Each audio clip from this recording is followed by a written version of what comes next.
Nah, sekarang kita lanjutkan ke soal berikutnya, ujian mandiri Undip tahun 2018. Sebuah penghantar, panjangnya L, diameter penampangnya sama dengan D.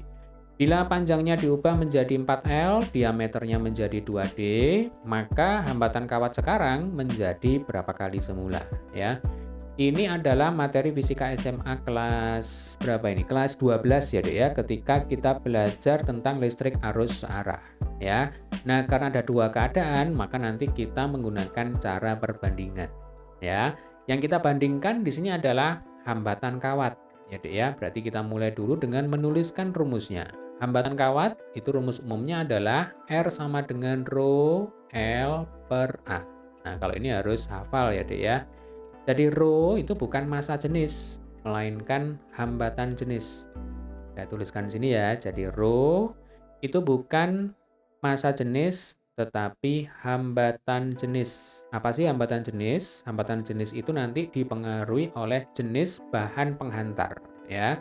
Jadi kalau misalkan penghantar terbuat dari kuningan, nanti hambatan jenisnya akan berbeda dengan penghantar yang terbuat dari tembaga dan seterusnya, ya. L itu adalah panjang penghantar. Kemudian A itu adalah luas penampang dari penghantar, ya. Untuk luas penampang penghantar itu sama dengan luasnya lingkaran. Ya, Dek ya, luasnya lingkaran itu rumusnya adalah pi R kuadrat. Ya, R itu adalah jari-jari. Atau kalau di soal ini karena yang diketahui itu adalah diameter, ya. Maka nanti pi R kuadrat itu bisa kita ubah menjadi 1/4 pi D kuadrat. Ya, karena yang namanya R itu kan setengah dari diameter. Ya, ini kalau kita masukin ke sini, nanti jadinya adalah 1/4 pi D kuadrat. Oke? Berarti kalau A itu saya ganti dengan 1/4 pi D kuadrat ya. Maka rumus dari R, ini yang akan kita bandingkan adalah rho kali L dibagi 1/4 pi D kuadrat. Nah, karena kita mau membandingkan, maka selalu langkah awal adalah kita coret ya variabel angka atau konstanta yang tetap. Nah, di sini kita tahu angkanya dulu yang bisa kita coret ya, 1/4 kemudian B.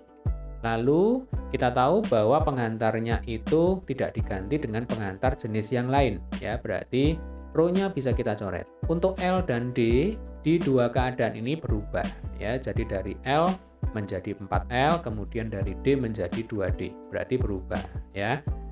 Nah, sehingga dapat kita simpulkan bahwa yang namanya R itu berbanding lurus dengan L. Kemudian berbanding terbalik dengan D, ya, D-nya D kuadrat. Sehingga nanti bentuk perbandingannya adalah R2 banding R1 sama dengan, coba perhatikan baik-baik ya. Kita mulai dari L-nya dulu. Jadi kalau berbanding lurus, kalau ini adalah R2 yang di atas, maka yang di sini L2 ini yang di atas. Maka yang di bawah itu L1.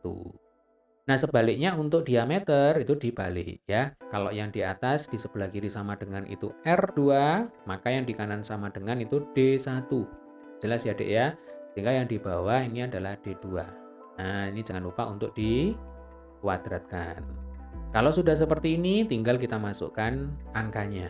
Ya, L2 sama dengan 4L. Kemudian L1 sama dengan L. Betul ya?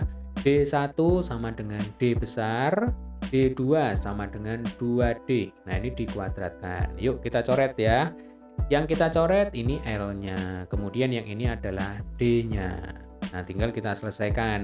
Berarti R2 per R1 nanti sama dengan 4 ya kali setengah kuadrat sama dengan 1/4. Wah, ini ternyata habis ya. Berarti R2 per R1 sama dengan 1. Dengan kata lain nanti R2 sama dengan R1 ya. Kalau R2 sama dengan R1 artinya hambatannya tetap. Berarti nanti jawabannya adalah yang B. Baik, demikian tadi adalah pembahasan soal kita kali ini. Semoga video ini bermanfaat. Jangan lupa bagi adik-adik yang belum subscribe channel ini, tekan tombol subscribe ya, Dek ya. Kemudian silakan untuk dibagikan di sosial media kalian. Sampai ketemu di video pembahasan soal selanjutnya. Semoga sukses.